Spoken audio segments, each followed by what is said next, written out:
Welcome to 60 Minutes with a Woman, the podcast where we sit down with remarkable women. In each episode, we dive into their journey, the challenges, the triumph, and the lessons that shaped them.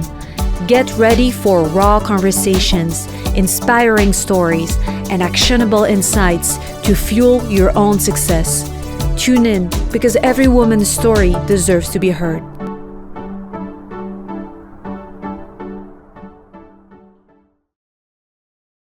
Welcome to 60 Minutes with a Woman. Today, again, we have an incredible woman, and we are going to speak about faith and marriage. Abigail, welcome and thank you for being with us today. Thank you so much for having me. I'm so excited to be here. Abigail, I'm going to start by introducing you. You are the warrior princess. You are a faith-filled leader, author, and coach. You created battle-ready wives, and in your program, you coach women to fight for their marriages with powerful biblical insight. On your website, you say, "My marriage didn't survive, but I did. And now I help women who feel lost, overlooked, and broken find their way back to the truth." That is very powerful. I love the genuine side of how you tell your story as much as how it has become a mission for you. And I can't wait for the listeners to get to know you better. Tell us more about who you are, where did you grow up, and what were your early influences? Yeah, absolutely. Thank you so much. So, I am Abigail, the warrior princess. I'll start that out with just saying, one thing we understand is very, very important is our identity. And so, the reason why I go by Abigail, the warrior princess, is because one, as a believer, we understand that God is our Father. He is the King of Kings. And so, if He's the King, that makes me a princess. And one of the things that I'm very passionate about is prayer. And so I am a prayer warrior at heart. So that's where that, basically comes from. Abigail, the warrior princess, because I really come alongside women and pray and fight, not just for marriages, for anything. Like when it comes to prayer, I have a passion and a heart just to teach people on the topic of prayer. But it is, basically who I am. And I'm a lot of different things, but at the very core of my identity is my identity as his daughter. Yeah. And so that's where that came from. Now, I am from the beautiful island of St. Thomas, Virgin Islands. Correction, United States Virgin Islands. So, just to answer the question for some, I did not need a passport. I am a U.S. citizen. That's the beauty of being from the St. Thomas Virgin Islands is we have the best of both worlds. We grew up in the Caribbean, and we're also considered to be America's paradise in the Caribbean.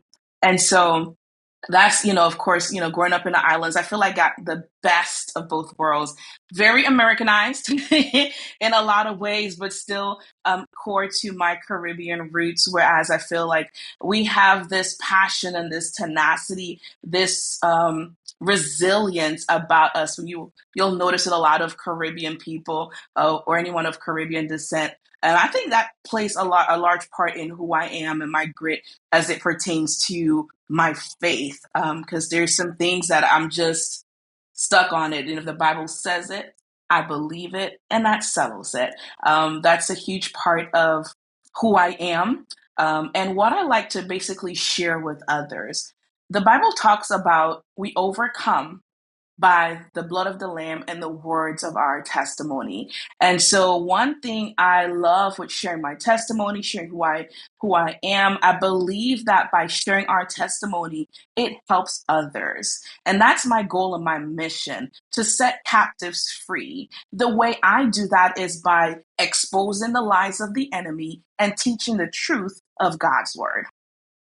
Oh, amen to that. Wow, that was a beautiful introduction. Thank you so much. I am very happy that you have taken on also the mission of just raising awareness. It's not always, bound with religion to do it. People tend to sometimes focus more on once again the religious side of the religion, whereas raising awareness is honestly 85% of the work, because what we were trying to do is really to spread the good word, and then also allowing people to find themselves in a space where they're just connected spiritually with their faith and very happy.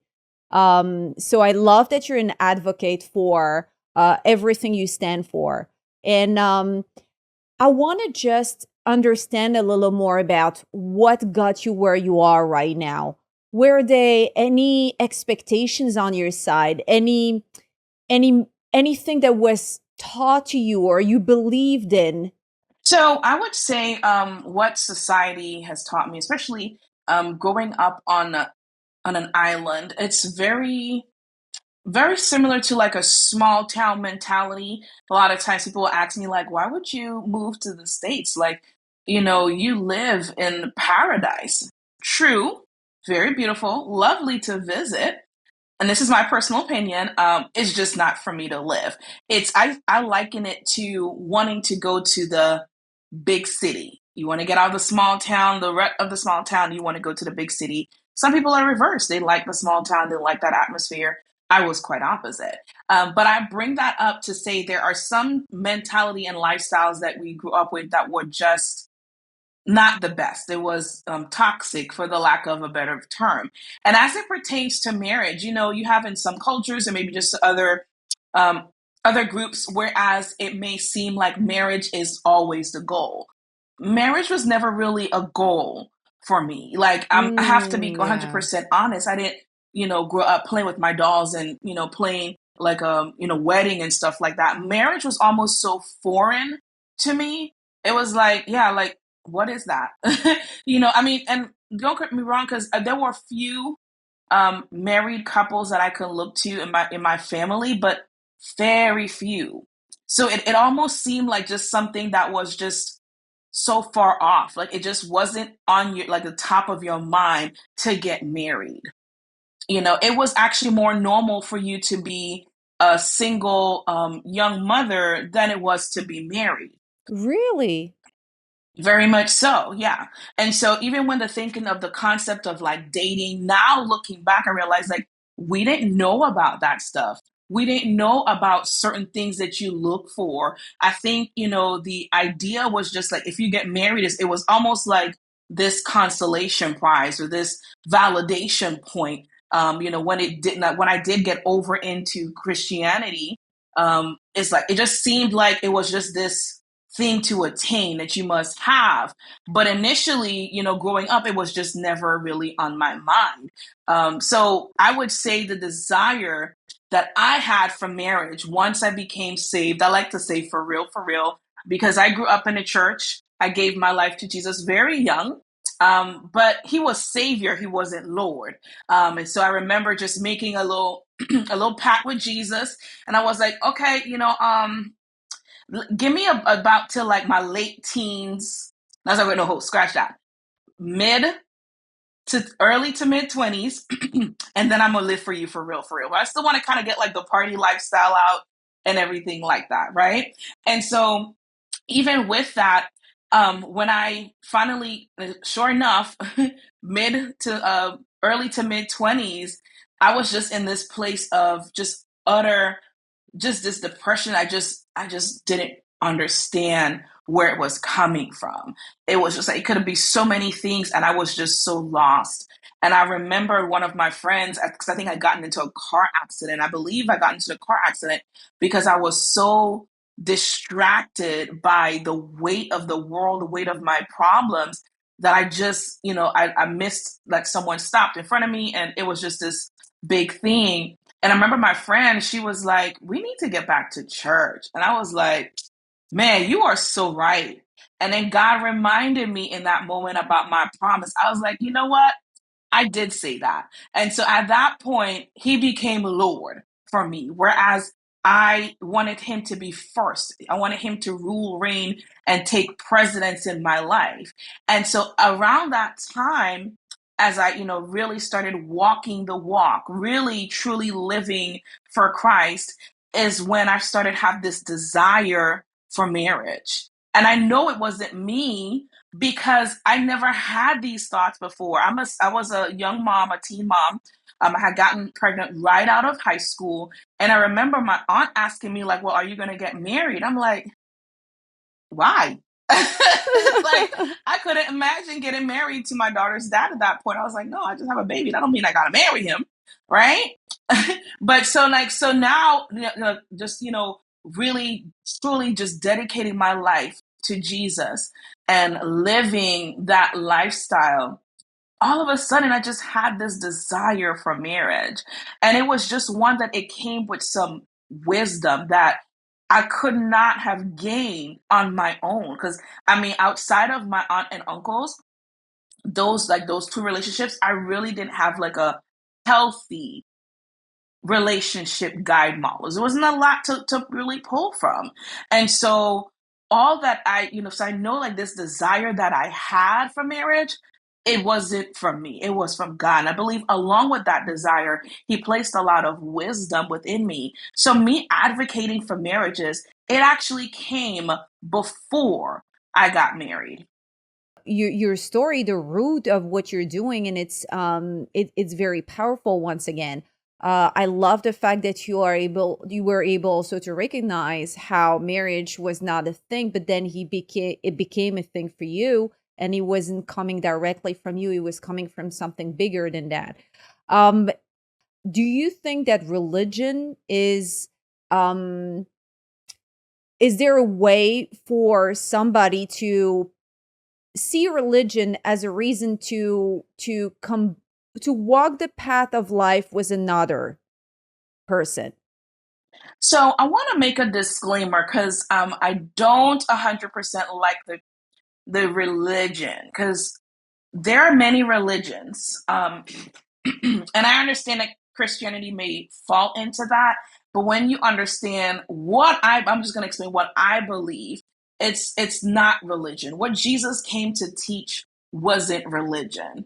I can understand we use the term to kind of explain or generalize, a belief system and everything like that. But it's not a system of do's and don'ts. It's a relationship.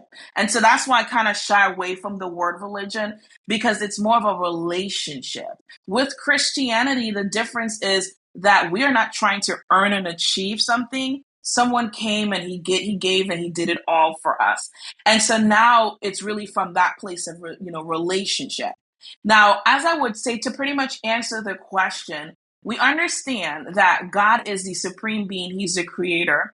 He's the one who instituted and created marriage. And so, understanding, when you have a particular product, you want to go to the manufacturer. And so, there are individuals who may not be, a subscribed, religion, so to speak, that may still, be married. Um, but for those, in order for you to really gain the fullness out of what marriage was meant to do, you need to have some type of connection from the creator, or at the very least follow his instructions. And Yes. the funny thing is, even within that, we would like to attribute it just to Christianity, but the reality is there are others outside of Christianity who are probably doing a much better job at marriage than we are, and that's embarrassing. Mm. But if those people still, sometimes it's just some simple principles that you can follow. That's why you would see in outside of Christianity or religion in a whole, you may have some who may thrive within marriage. But we, as a Christian, have this, I do believe you thrive better when you have a relationship with the Lord.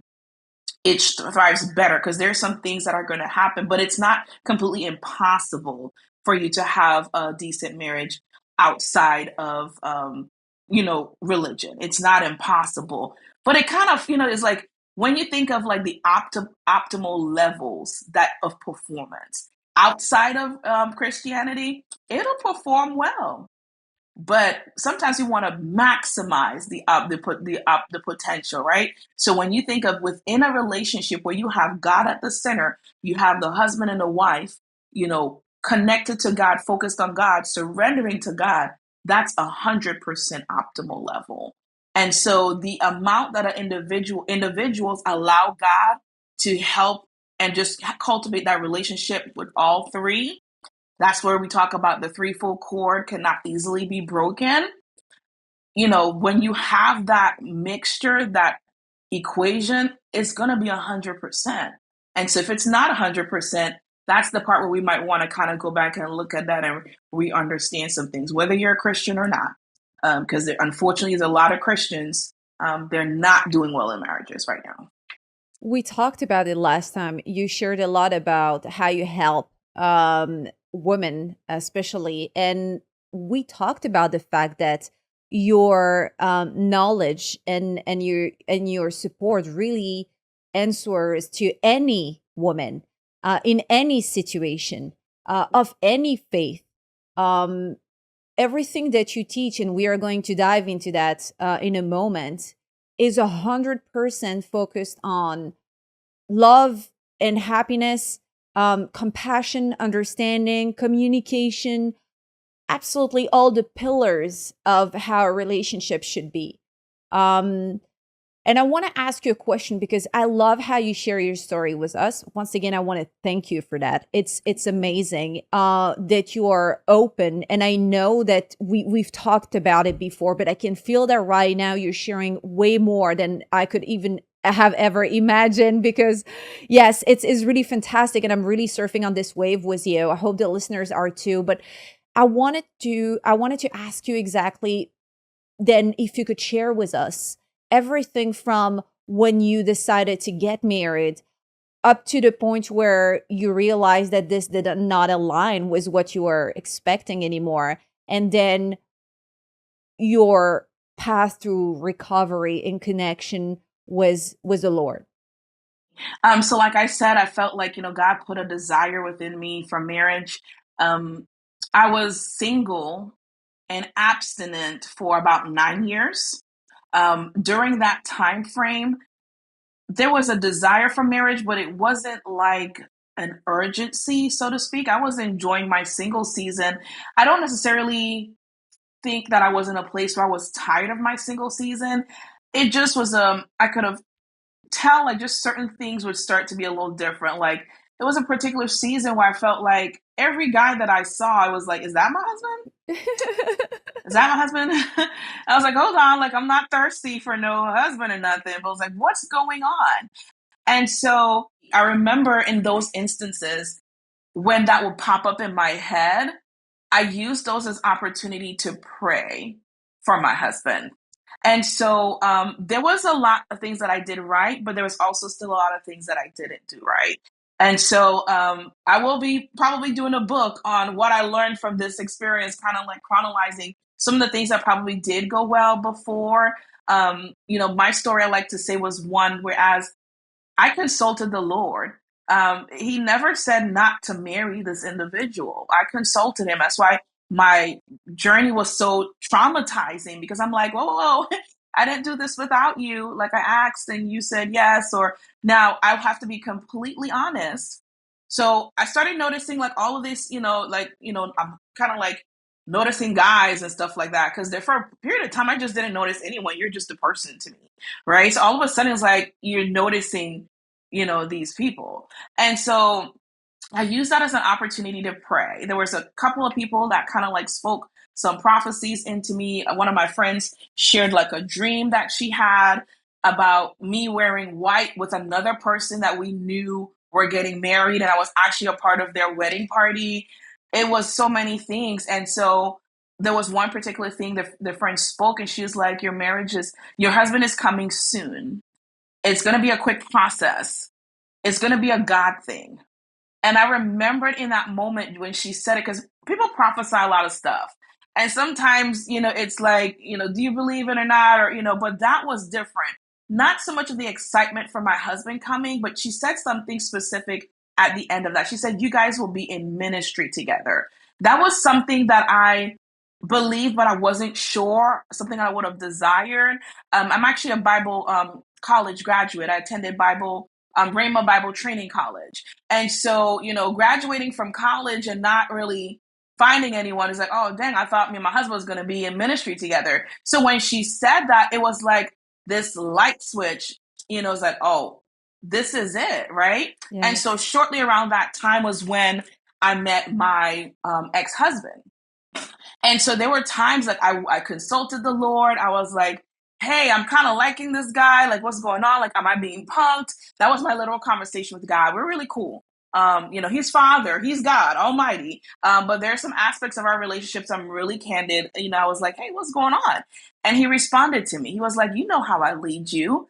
I lead you by my spirit. I lead you by my peace. And in the same moment, it's as if I had like this slideshow of other, what I would say, situationships, other guys, other interests, that there was just no peace.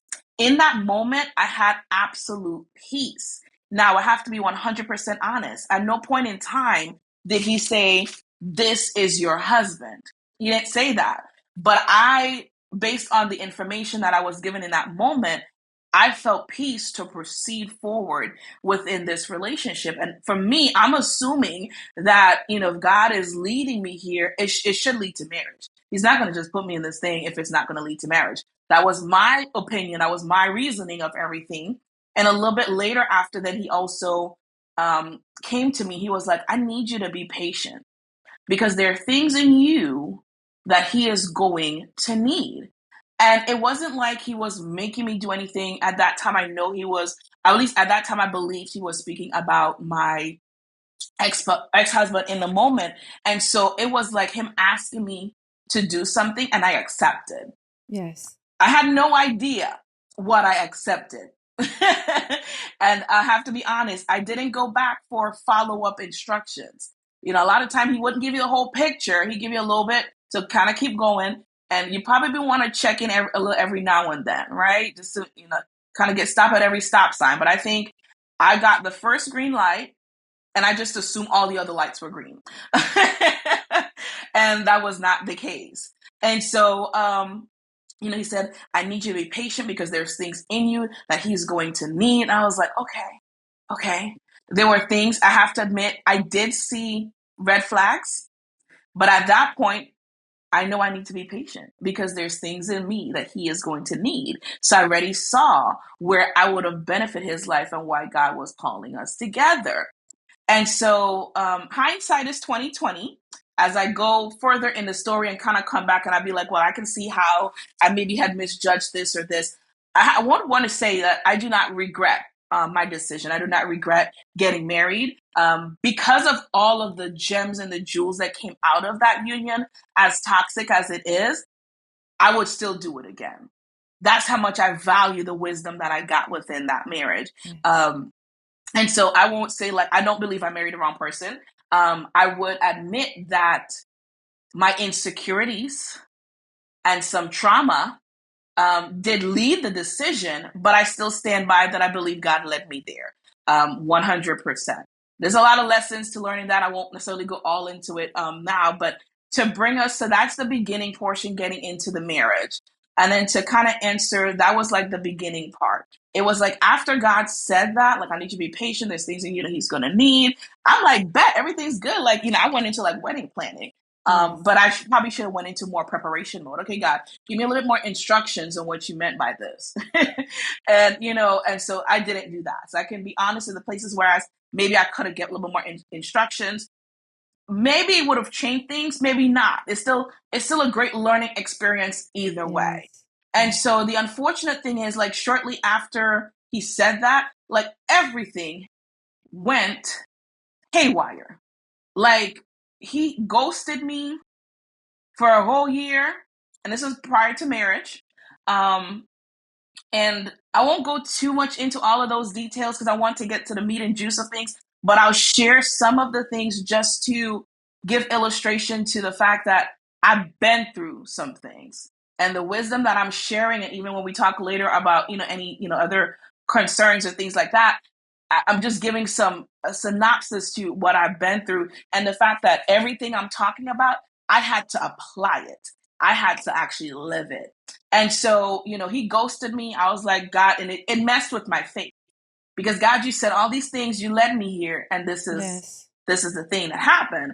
But the thing is that he said, I just assume a lot of things we kind of assume, not that God didn't say anything, we just assume. Yes, it's an interpretation. Yeah. And so I just assume if, he said, I need you to be patient because there's things in you that he's going to need. I just assume that he would accept that.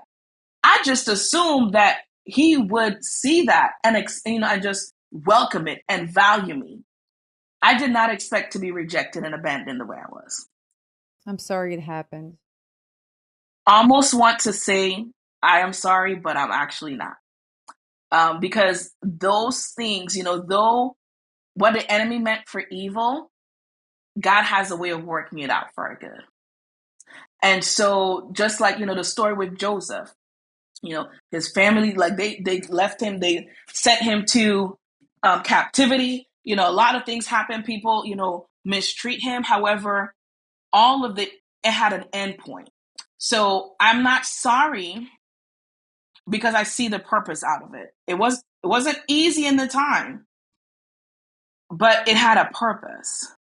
I just didn't expect him to reject the very thing. And so fast forward a little bit after a year, of the first ghosting. At that point, I'm working.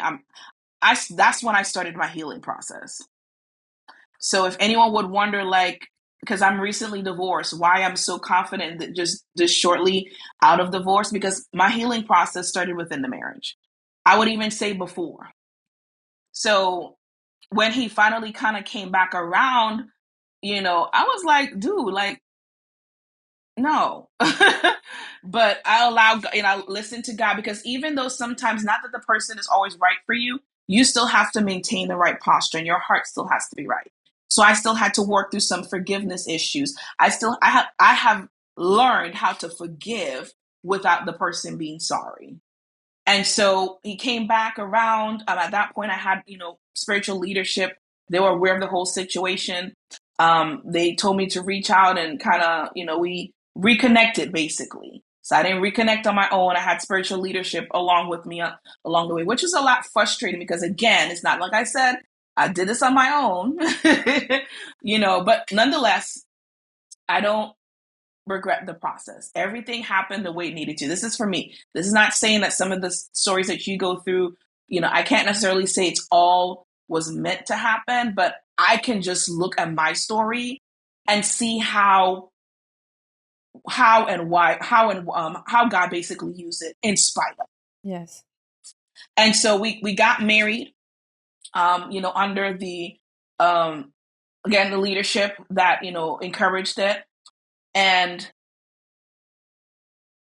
I think the question was partly like, when did I realize? I felt like maybe like within the first month, I was like, what hell did I just sell my soul to?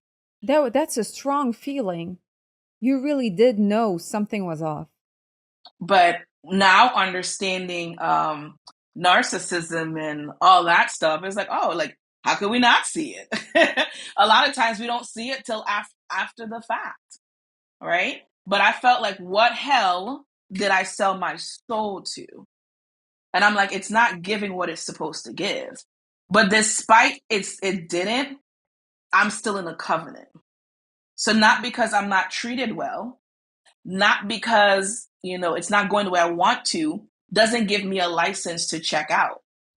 So I still give it my all. Now, I want to make sure I preference this with that. I do not encourage or support any form of abuse. I fight for marriages, but I don't necessarily tell the woman you have to stay in that situation. Do I believe prayer changes things? Absolutely. But I don't encourage you to stay in a toxic situation. I'm not saying necessarily divorce. I allow that for the individual and God to make that decision. That's not a decision I encourage anyone to do based off of my experience. I always refer them back to God because, believe it or not, I still believe even in the most toxic situations, God can still get glory. And he absolutely got glory out of my marriage. Should I have went through those things that I went through? No. Did I deserve to be treated that way? Absolutely not. However, there are things to still be learned in that situation. And my ex-husband is not the villain. So I'm not making him the villain because What was to be revealed within the marriage was where I had to take accountability for my actions and my part in it. I had to do that.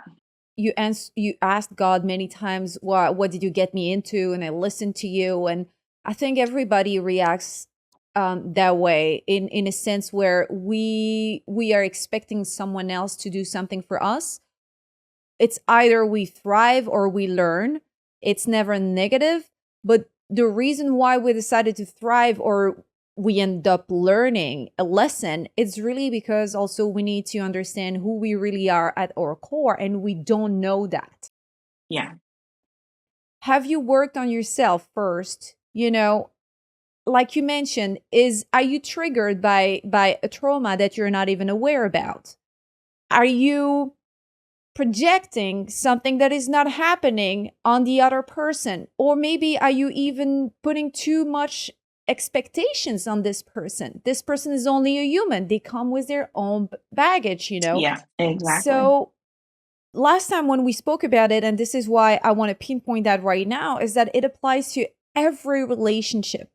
What you learned and what you're now doing, supporting people going through not only marriage, but I would say once again, it's all about your relationship with God. Your relationship with somebody cannot be healthy if you're always counting on somebody else than yourself to find out what true meaning of happiness means for yourself, or even self-love. How are you able to love somebody when there is no love inside of you for you? That part. Yep. So, and we talked about it. And once again, this is why I love it. And I want to ask you something. I want to ask you, can you define also the relationship you had with God? Did you feel like you were losing faith during that time? Or did you feel like, all right, maybe I've listened something that wasn't what you meant for me to listen, or I interpreted it in the way I wanted to understand it. And now I'm going to work on myself because I need peace. Or did you go on with, I'm just going to push through and whatever happens, happens. And then you decided and then your faith was unwavered the whole time? I wouldn't say that my faith was unwavered. My faith was tested beyond what I thought it could even be tested. I didn't lose my faith, but I had some questions. I really had like an experience similar to Job, Yes. whereas I had to come to face with some tough things that I believed. Like there was things that I believed that were contrary to the word of God. And it's hard to admit because me being the woman of faith, what the Bible says, I believe it, right? And it wasn't necessarily I didn't believe the Bible, but there were still some underlining subconscious beliefs that I had that were incorrect. And so I'm not going to say like I went through the process and it was always good. Like there's times that I didn't want to pray. There's times that it felt, it's like, I'm always kind of like, I was very double minded because I know the Bible says that he will never leave you nor forsake you. But there was times that I felt like I cannot feel you. There were times that I felt like God hated me, or I could not feel God's love past my husband's hate. It was that the hate that I was feeling, the neglect that I was experiencing was so real and loud to me. It was hard to believe, hard to receive God's love in that moment. It was hard. There were times that it's like, God, I know this is what your word says, but this is what's happening. Because within the marriage, I know a lot of people was looking from the outside in, is like, well, why don't you just leave? Why? I didn't have a release to go. Some of that maybe could be me, but if God, like, as one thing I was just afraid of doing was to leave a situation that God did not give me grace to leave. So not saying that you have to stay into a toxic situation. I just say move with God. When God is in it, and He will absolutely lead you out of some things. Because I don't believe every marriage was ordained by God. And you're not, now covenant is covenant. This is why I'm saying it like this, because although whether you feel God told you to go in a marriage or not, is still a covenant. And you have to be cautious with how, because really covenant, the only way you get out of covenant is by death, which is what divorce is.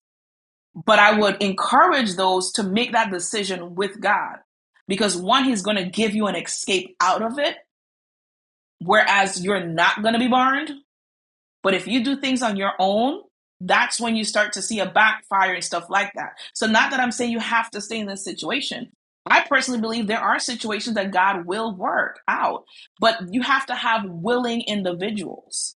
Yes. I do believe that a wife can pray for a marriage, and maybe the husband is not in a place where he can pray, and her partner with God, and a full restoration come within that. But there has to be something with the husband at some point in time that's willing to surrender to God. And if he's not willing to do that, it's not going to work. So not because you pray means that his heart is going to change. It takes two.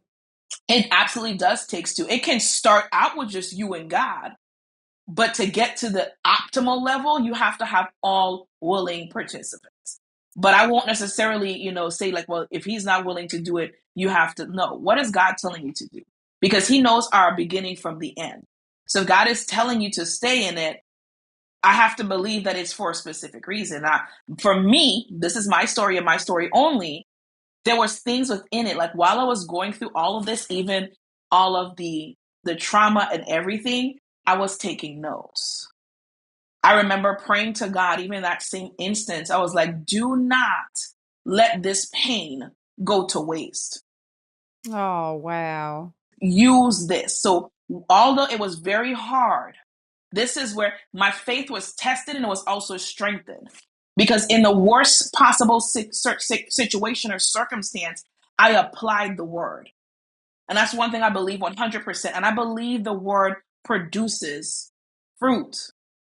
God's word will not return unto him void. So though the marriage was not saved, I was. Because what's the most important thing is not the marriage. It's you, your soul, your spouse's soul. That's important. And if the marriage is getting in between of that, which one you think God will release? Because it ain't going to be you. Your soul is important to him. Your spouse's soul is important. All the souls are important. Yes. And so if the marriage is for a lot of people, it is an idol, that's going to have to get done away with. And I can completely see and understand if that was, the situation in my story. Not that I married the wrong person. I still don't believe I married the wrong person. Again, I have to stand on, because I believe everything that I taught. I believe everything that I applied. The results, it's either up to God. It's up to God, but it's also up to the other individuals. So not that I was not successful. I believe I was completely successful, because a lot of the wisdom that I have, that I can give it to other people and they apply it, it'll work. I want to ask you also, how did you build a sense of self afterward, and how did you meet God in that process? Like I said, the process really started. I think this whole relationship really pushed me into a reckoning of, like, up until this point, like, I basically grew up in Christianity. Only thing I know. He wasn't really Lord until, like, I think I was 23. He wasn't really Lord. But when he became Lord, I just gun ho went for it, everything. So my faith has been something that's been cultivated over my entire life. The marriage really made me confront who God is. And a lot of what it really made me confront, not that I had to meet God, because I knew God. I knew Jesus, very aware of the Holy Spirit. The Father was who I met. Hmm. The Father, that's the one who I really met within that experience. I got to, because, we casually just say, our Father, but we don't really allow him to be a father to us. We just keep him on the throne as God, whereas he wants to be Father to you. Not just God, he's God. That's never going to change. But in your life, he wants to be Father. right? And that's the part that I didn't know. That's the part that I didn't, to say, if I meet, that was who I met in that place. And so what a father does, of course, he's the source. A father also provides identity. A father gives like a sense of direction. And that's what I didn't really have, because my father didn't have that. No fault to his own. He did the best of what he could with what he had. But what I met in that experience was God as Father, realizing that He cares about me. He loves me, and He really gave me a sense of identity, which is why I say proudly that He calls me His warrior princess. Because in that experience, I established a really strong relationship with the Father in that experience. And what that did was, it now then he sheds the light on the areas and the things that I were believing that were not true. And another thing that I wanted to mention a little earlier too, even with the last question, was that I felt betrayed by God, because you led me here and this all happening, you're going to save the marriage. But I had to be honest with God with that this is how I'm feeling. Not that He betrayed me. He did not betray me. That's just how I felt. And I had to be honest with Him on how I felt. And in that process, when He revealed and showed things to me over time, I realized that He absolutely did not betray me. He was always with me the entire way. He never left me, just like He said. He never left me. He'll never leave me nor forsake me. But my faith became stronger than ever, because despite all of that I experienced, I got to see God. Job, everybody talks about Job, right? A lot of times when they teach Job, they'd be like, oh, Job was a righteous man. He didn't curse God. Now, if you read that Bible, now his response initially to all the trials that he experienced was good. He worshiped, right? That was his initial response. But for the rest of that book, about like 40 or so chapters, he was going in. He got as close as to curse the very day he was born. He was being real with his feelings of what he was feeling. And at the end, when God was like, okay, now that you got your vent session out, where were you when I created the stars, the moon, and the sky? Like, where were you when I did all these things? Do you know how to do this? How about this? And at the very end, Job's response was like, I thought I knew, but I didn't know, but now I know. So for me, it's the same thing. There were things about Christianity, about faith, that I thought I knew. There was things I thought I knew about God. But going through that experience, I stepped out and I was like, now I know. It's beautiful. That's also the beauty of life, I would say. It's that it teaches you a lesson regardless of who you are, your social status, your background, your ethnicity.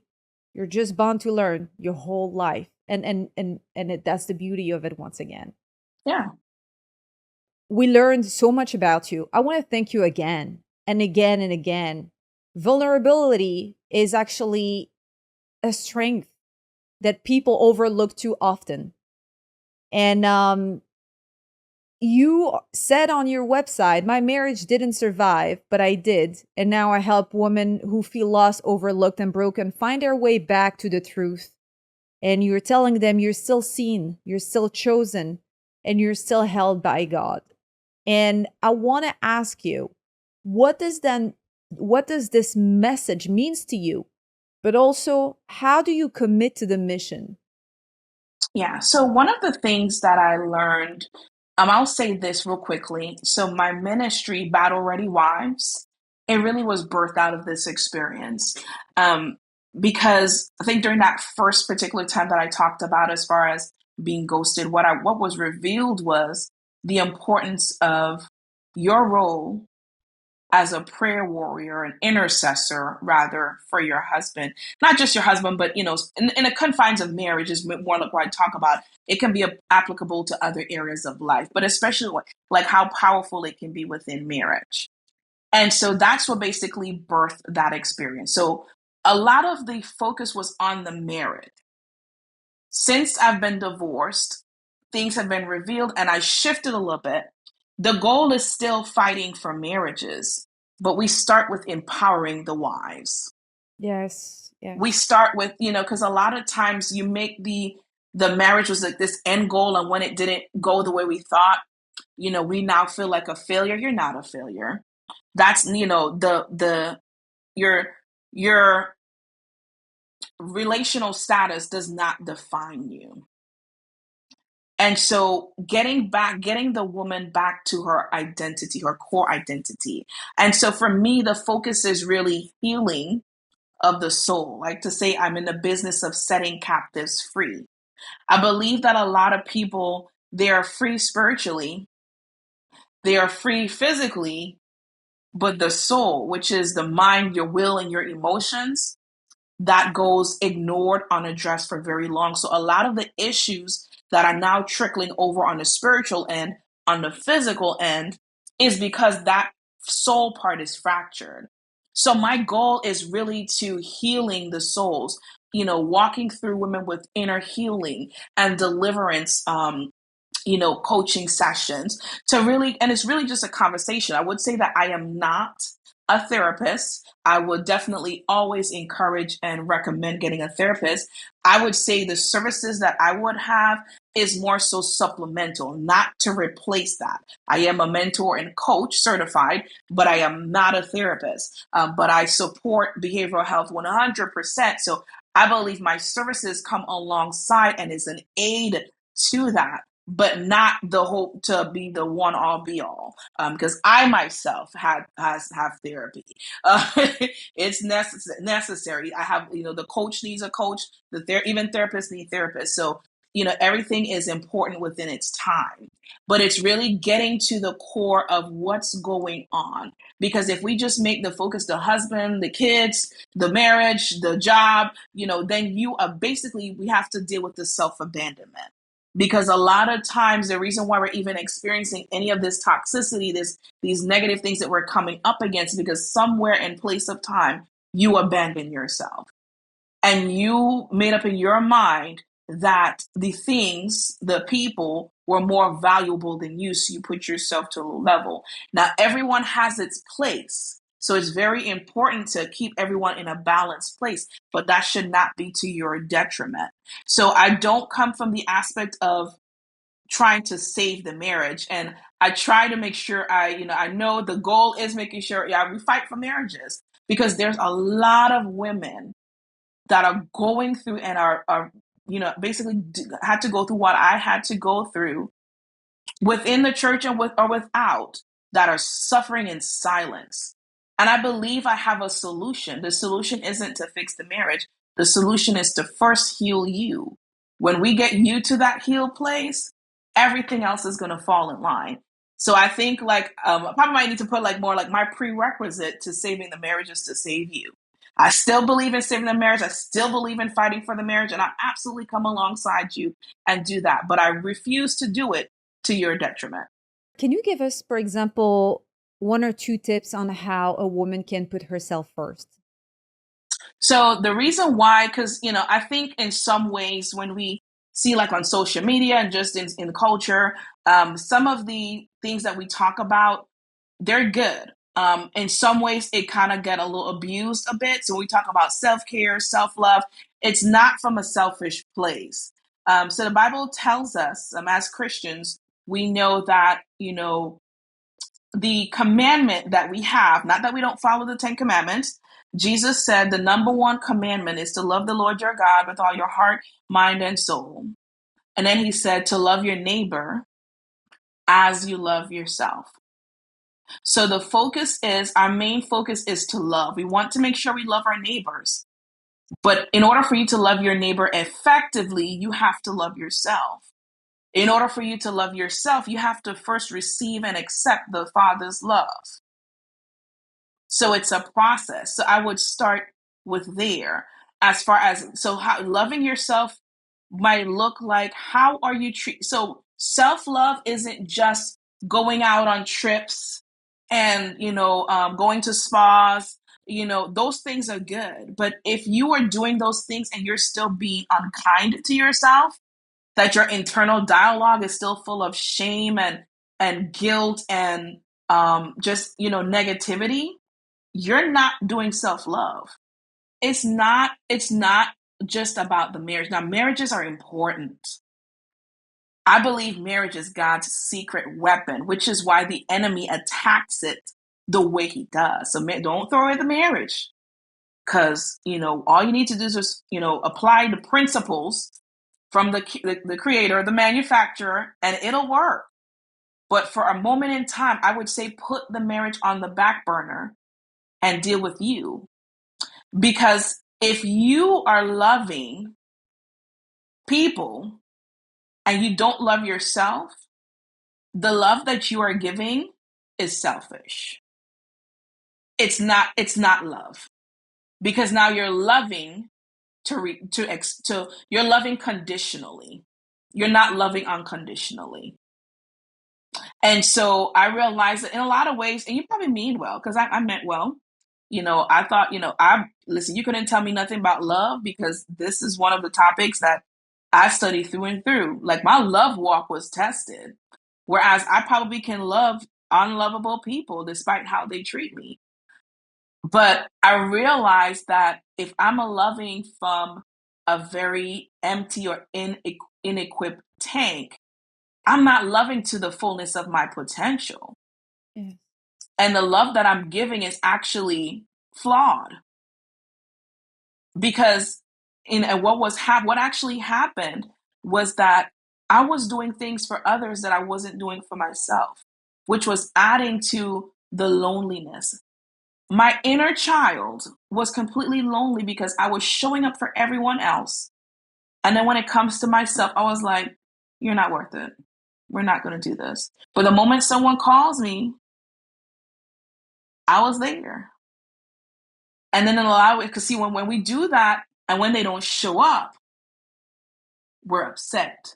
You got resentment, you got this. But the reason is because you did not show up authentically, just out of pure agape.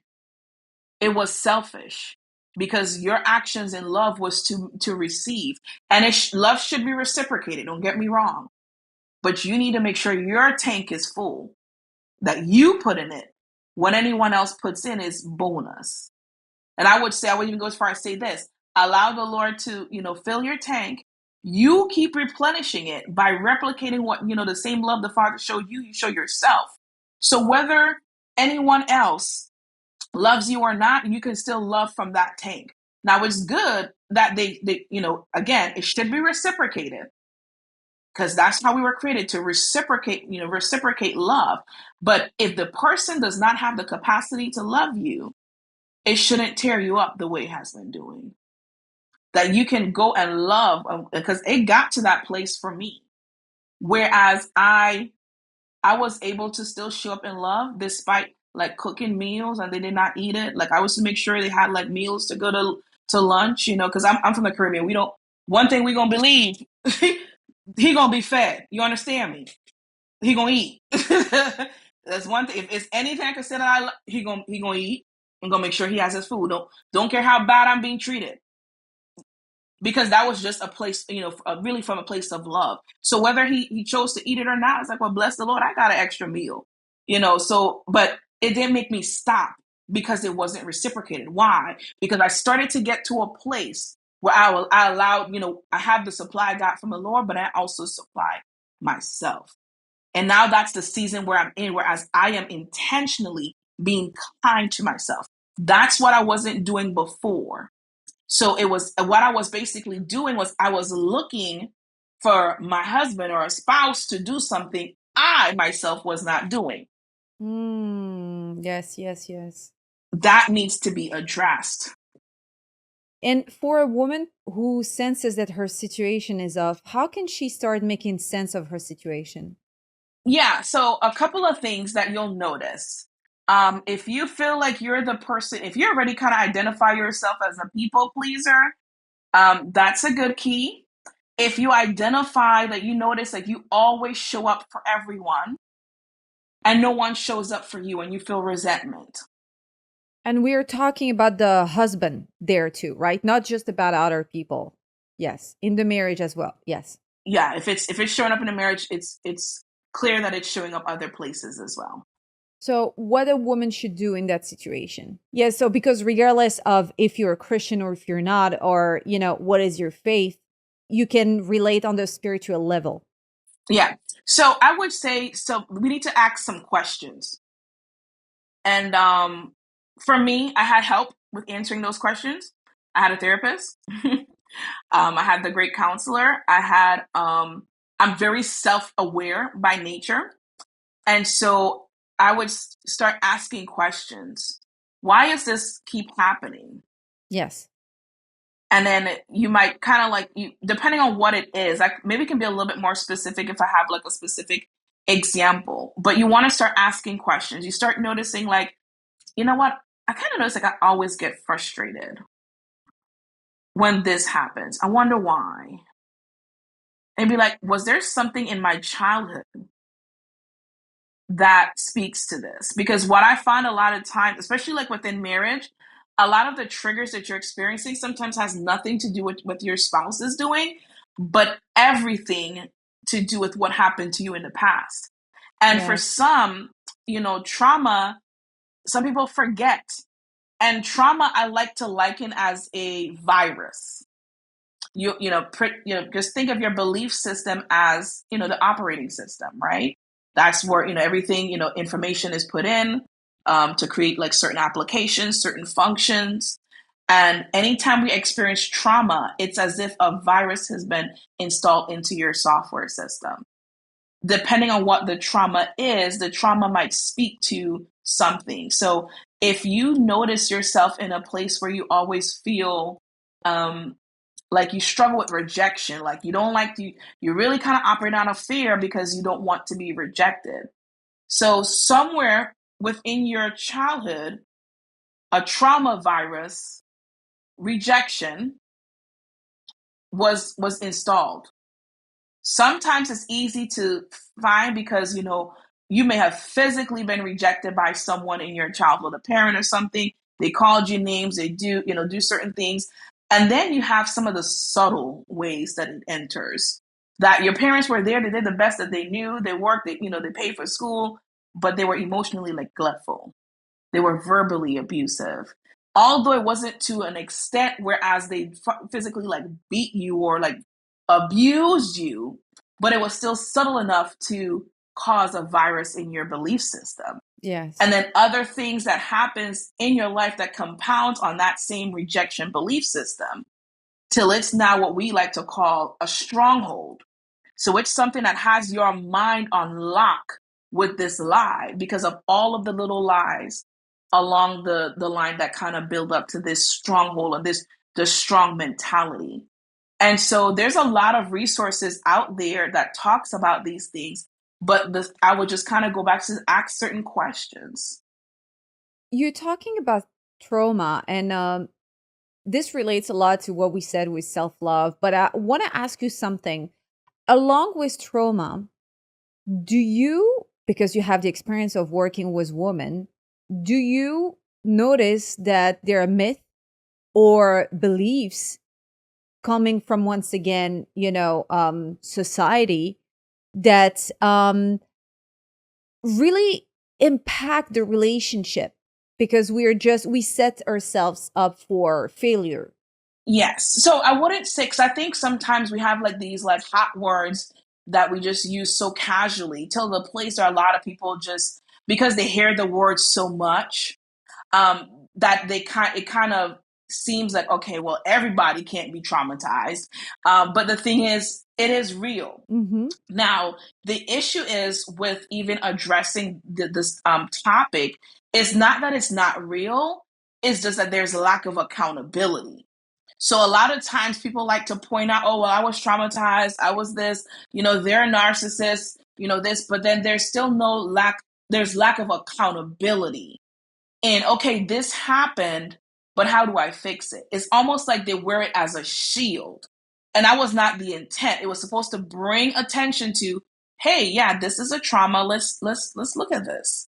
Not to be like, oh, well, I was traumatized and you just wear it as a badge of honor or as an excuse. No, it just gives an explanation to something that happened. So now we need to know, okay, now we need to go back in and rewire the thinking. We now need to reprogram this mindset because this mindset was actually based on a lie which came into play by certain traumatic experience. And you can have like an extreme or acute traumatic experience where it's like, like a car accident, like you got like, like physically hurt. And then you have emotional traumas. And I think a lot of times what people are dealing with is emotional traumas, but they shouldn't be minimized because your brain cannot tell the difference. Your brain or your nervous system is going to respond the same way to a physical trauma as the same as an emotional trauma. It doesn't know how to differentiate the two. In your nervous system, it's going to respond the very same way as a physical trauma. So a lot of people minimize the emotional traumas that we experience, whether how small or minute they may seem, but the brain does not. Your nervous system does not. And so I think, and when we use these terms is to kind of get a full understanding of the scope of, what we're dealing with. But unfortunately, sometimes people just kind of stay at the surface and they don't go deeper. They don't really, I think it's a lack of accountability to really ask the right questions, really allow yourself to be healed and just take accountability, not to push blame, not to be the victim, just take accountability. Wow, like I see where this happened. Yeah. To heal, to just step forward in your healing process. Because what's going to happen is that regardless of this is affecting your marriage or not, you're going to carry that on to the next marriage or to any type of relationship. So accountability is really to better understand and improve your life. Yeah. I love it. I love it. Abigail, can you tell me more about your program? I really want the audience to be able to reach out to you and tell me more about how you work with women. How do you help them? Maybe also how long it takes. Obviously, the healing process has no timeline, but just give us a little glimpse on how you proceed really with your program. Yeah, so right now I don't have a specific program set up, but I do have some things in the works. Right now, if you go on my webpage, battlereadywives.com, there is a free gift for you. It's like a 5-day devotional, just basically go from brokenness to healed. And just basically, it's just a short devotional that allows you to really deal with, just some simple things, just to give you some tools on, how to go through certain situations, like things that you're believing for that, it didn't go the way you thought. But ultimately, there's still healing in it. So even though we didn't pray, we didn't get what we wanted when we prayed. It doesn't mean that prayer doesn't work. It doesn't mean that God doesn't love you.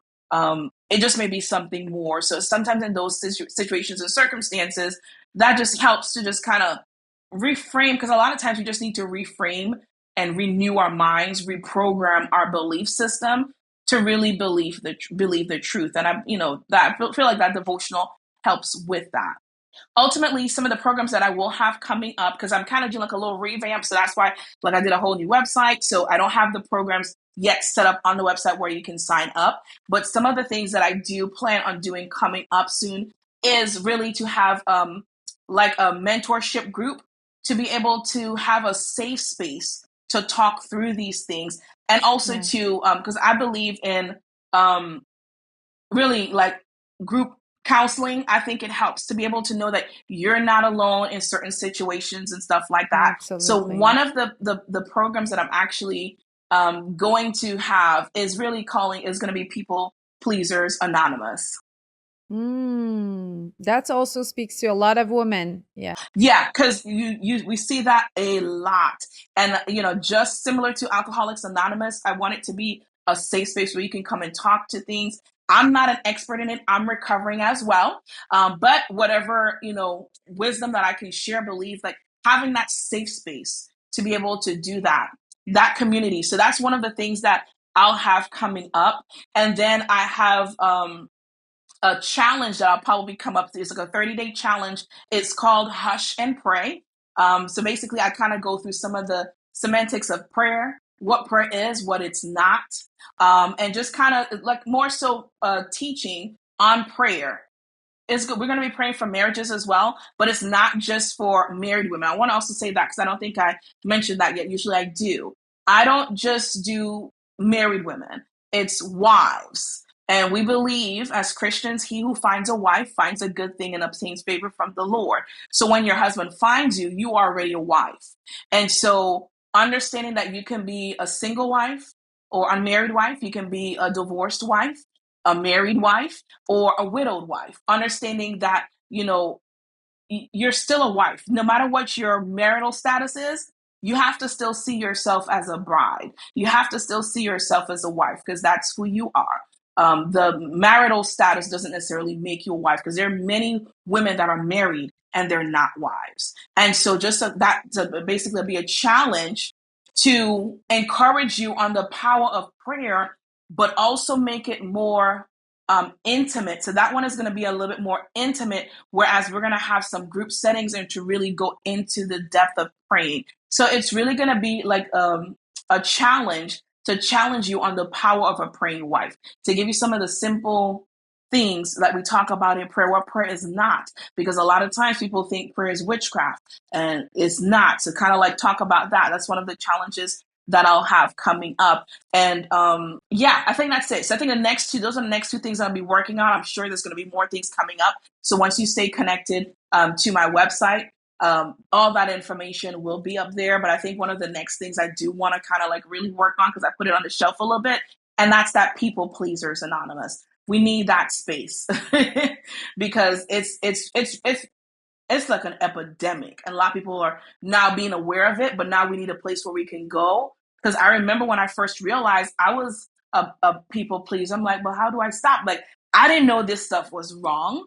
And so, being able to have that community to talk about those things and even share some insights about, hey, I learned how to say no and not give any explanation. That those stuff do not come easily. It's to have that community and that space to be able to work through those things. Yeah, those are what I have coming up as far as programs.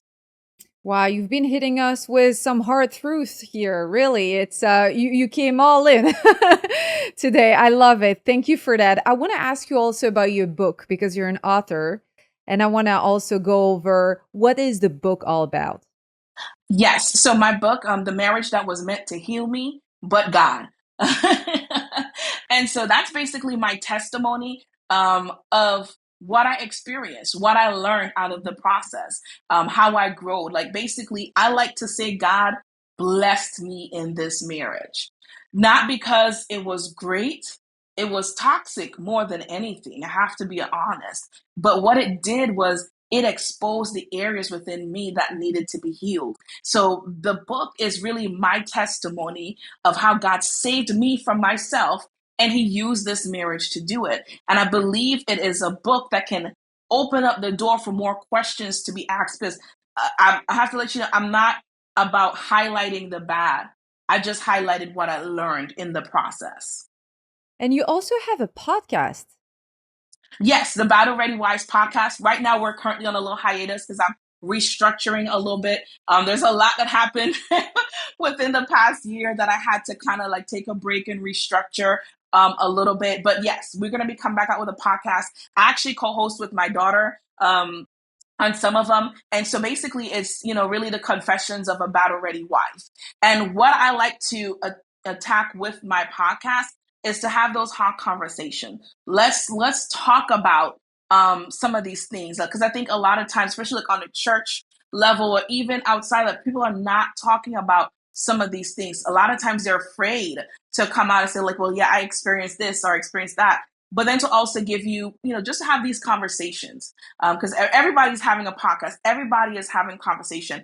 I just want to have a space to just talk about some of the real raw truths that I experienced within marriage. And I would like to say it's not a downer on marriage, because I'm 100% still confident in marriage. I'm 100% confident that I will be married again. I decree it, I declare it. I just know it from the fiber of my being. Marriage is not bad. Marriage is good.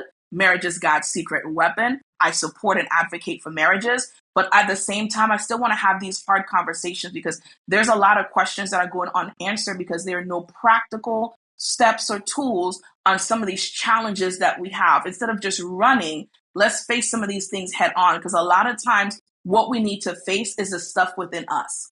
And in an experience, whereas, really just to close, as far as why I'm so passionate about me being transparent and, the healing and you focusing on you, because in a situation, when I say if you're in a toxic marriage, you're in a toxic situation, you focus on your healing, things is going to change.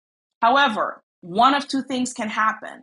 Either your change, your transformation is going to encourage the other individuals to get in line and start to looking into themselves and wanting to change, or they're not willing to face themselves and get the necessary healing that they need, and they will leave. One of two things are going to happen, but there is going to be significant change.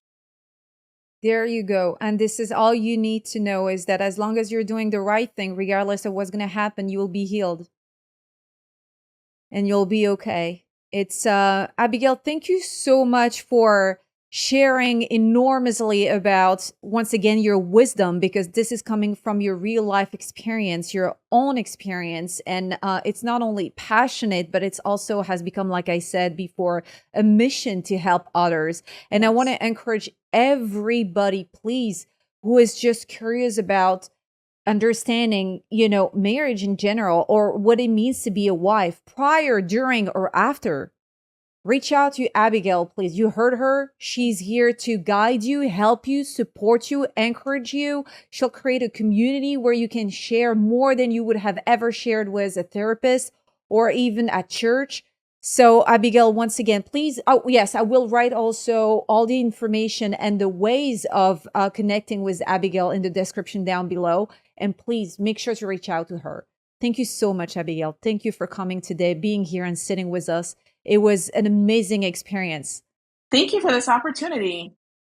You're going to leave me with the chills. I'm like going to spend the rest of the afternoon thinking about you. It was very powerful. Honestly, you have a gift, and it's undeniable. And I know everybody heard it today. Thank you. Thank you so much. And that brings us to the end of today's episode.